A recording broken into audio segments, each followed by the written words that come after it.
வணக்கம். இன்னைக்கு இந்த வீடியோல என்னோட ஸ்பெஷாலிட்டியான எண்டோகிரைனாலஜி பத்தி சொல்றேன். நிறைய பேருக்கு இது புதிய வார்த்தையா கூட இருக்கலாம். நாங்க இந்த துறையில என்ன பார்ப்போம்னா ஹார்மோன்ஸை பத்தி பார்ப்போம். இந்த ஹார்மோன் சுரப்பிகள் என்னென்னு பார்க்கலாம். கிட்னிக்கு மேல இருக்கு அட்ரினல் சுரப்பி.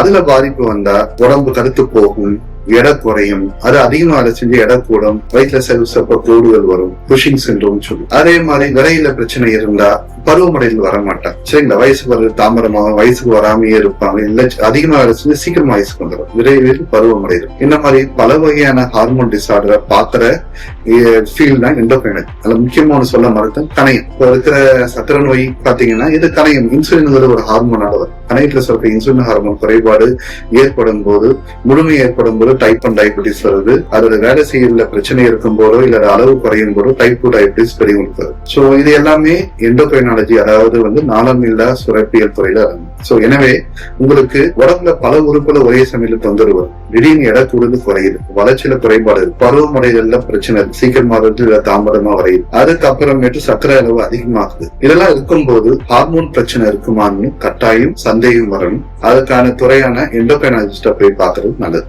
நன்றி, வணக்கம்.